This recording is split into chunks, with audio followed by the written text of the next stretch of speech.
కాపునాడు. అందరికీ నమస్కారం. నా పేరు నగేష్ మూర్తి. 2024 ఎన్నికలు చర్మాంకానికి వచ్చేసాయి. ఇంకా ఓటు వేసి ఎవరిని గెలిపించుకోవాలో ఓటర్ చేతిలో ఉంది. అయితే ఇంతవరకు జరిగినటువంటి ఎన్నికల ప్రచార పరిణామ క్రమంలో ఎవరు విజేత, ఎవరు స్టార్ క్యాంపెయినర్, ఎవరు స్టార్ లీడర్, దీని మీద చర్చించుకోవాల్సి వస్తే సింగిల్ వర్డ్లో పవన్ కళ్యాణ్ అని చెప్తాను. ఎందుకంటే నాకున్నటువంటి ఎక్స్పీరియన్స్లో, ఈ జర్నలిస్ట్ ఎక్స్పీరియన్స్లో ఒక్కొక్కసారి ఒక్కొక్క ఎన్నికలను ఒక అంశం ప్రభావితం చేస్తుంటుంది. 2019 ఎన్నికలు చంద్రబాబు నాయుడు వైఫల్యాన్ని, జగన్ పాదయాత్రని ప్రభావితం చేశాయి. 2014 ఎన్నికలు ఖచ్చితంగా రాష్ట్ర విభజనని ప్రభావితం చేశాయి.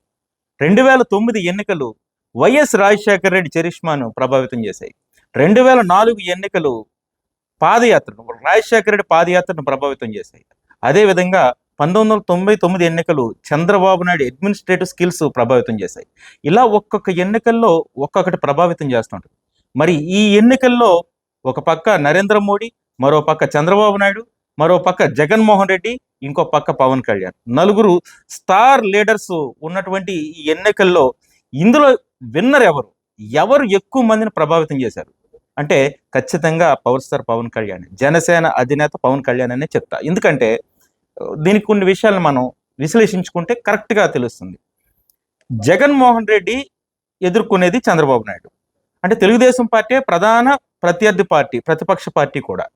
అయితే సరైనటువంటి సమయంలో, సరైనటువంటి రీతిలో ప్రతిపక్ష పాత్ర పోషించలేకపోయింది తెలుగుదేశం పార్టీ 2019 నుంచి 2024 వరకు.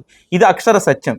కనీసం కేఏ పాల్ చేసినటువంటి పోరాటం కానీ, కేఏ పాల్ చేసినటువంటి ఆరోపణలు కానీ చంద్రబాబు నాయుడు అంటే టీం నుంచి రాలేకపోయాయి. ఎన్నికల సమరశంఖం మోగిన తర్వాత, పవన్ కళ్యాణ్తో పొత్తు పెట్టుకున్న తర్వాత తెలుగుదేశం పార్టీకి కొండంత బలం వచ్చింది. చంద్రబాబు నాయుడు పార్టీ అప్పుడు ఆరోపణలు మొదలుపెట్టింది. పవన్ కళ్యాణ్ వచ్చిన తర్వాత ఒక పెద్ద బ్రీత్ తీసుకుని తెలుగుదేశం పార్టీ. అప్పుడు వరకు 175కి 175 అని జగన్మోహన్ రెడ్డి ఒక ఎమోషనల్ ప్రచారాన్ని తెలుగుదేశం పార్టీ వైపుకి బాణంలా వదిలేరు. దాంతో తెలుగుదేశం పార్టీ నాయకులు ఒక్కసారిగా ఉలిక్కిపడి ఏం చేయాలో కూడా అర్థం కాలేదు. అలాంటి సమయంలో ఖచ్చితంగా మనకి పొత్తు అవసరం. జనంలో ఓట్ బ్యాంక్ ఉన్నటువంటి ప్రతి నియోజకవర్గంలో 5,000 నుంచి 30,000 ఓట్లు ఉన్నటువంటి పవన్ కళ్యాణ్ తోడైతే మనకి ఖచ్చితంగా విజయం సాధించగలమని ఒక భయం, ఒక అనుమానం, ఒక నమ్మకం తెలుగుదేశం పార్టీలో ఏర్పడ్డాయి.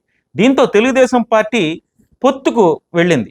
చాలా ఇబ్బందుల మధ్య మొత్తానికి పవన్ కళ్యాణ్ పొత్తుకు ఒప్పించారు. పొత్తుకు ఒప్పుకున్న తర్వాత ప్రచారాన్ని తెలుగుదేశం పార్టీ మొదలుపెట్టింది. అంటే ఇక్కడ తెలుగుదేశం పార్టీ కార్యక్రమాలను అన్నిటినీ కూడా శాసించింది జనసేన అధినేత పవన్ కళ్యాణ్. ఇక దేశాన్ని ఒంటి చేత్తో నడిపిస్తున్నానని ప్రచారం చేసుకుంటూ, బీజేపీకి ఎదురు లేదనుకుంటూ ముందుకు నడుస్తున్నటువంటి నరేంద్ర మోడీ ఆంధ్రప్రదేశ్లో అడుగు పెట్టాలంటే దానికి ఖచ్చితంగా పవన్ కళ్యాణ్ సపోర్ట్ కావాల్సి వచ్చింది. పవన్ కళ్యాణ్ సపోర్ట్ లేకపోతే నరేంద్ర మోడీ కార్యక్రమాలకు బీజేపీ నుంచి అంతమంది కార్యకర్తలు వచ్చిండేవారు కాదు. అదేవిధంగా నరేంద్ర మోడీ ఆంధ్రప్రదేశ్లో పర్యటన చేశారు అంటే ఖచ్చితంగా పవర్ స్టార్ పవన్ కళ్యాణ్ అభిమానులు, జనసేన కార్యకర్తలు, పవన్ కళ్యాణ్ని నమ్మి ముందుకు నడిచిన వారు మాత్రమే ఎక్కువ మంది నరేంద్ర మోడీ ప్రచారంలోనూ, నరేంద్ర మోడీ పర్యటనలో కనిపించారు. అంటే అటు తెలుగుదేశం పార్టీకి వెన్నుముకలాగా పవన్ కళ్యాణ్ నిలబడితే, ఇటు బీజేపీకి నరేంద్ర మోడీ కూడా ఆంధ్రప్రదేశ్లో వెన్నుముకలా పవన్ కళ్యాణ్ నిలబడ్డారు. ఇక జగన్మోహన్ రెడ్డి వైఎస్ఆర్ కాంగ్రెస్ పార్టీ అధినేతగా, వ్యవస్థాపకుడుగా 2019లో 153 సీట్లతో ముందుకు దూసుకుపోయినటువంటి, అంటే పవన్ కళ్యాణ్ సీట్ కూడా లాక్కున్న తర్వాత 153 అయ్యాయి. దాంతో ఎదురు లేదు, నాకు 175కి 175 వస్తాయని ఘంటాపదంగా చెప్పినటువంటి జగన్మోహన్ రెడ్డి ఎప్పుడైతే పవన్ కళ్యాణ్ తెలుగుదేశం పార్టీతో కలిశారో ఒక్కసారిగా 175 అంశాన్ని వదిలిపెట్టేశారు.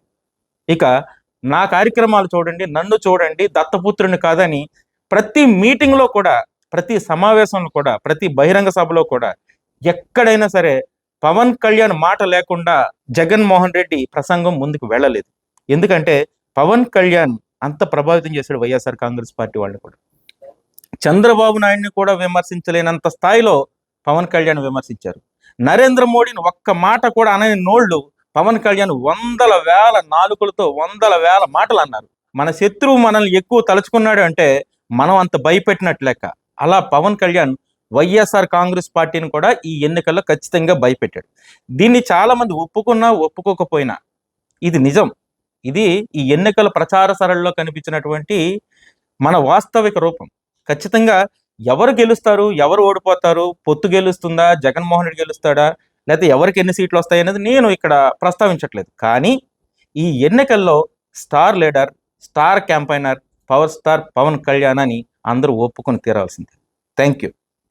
సమాచారం సహకారం అన్న నినాదంతో కాపు సమాజ అభివృద్ధిలో మీరు భాగస్వాములు కండి. కాపునాడులో సభ్యులుగా చేరండి, చేర్పించండి. Please visit www.kapunaduindia.com. Read Kapunadu Monthly Magazine.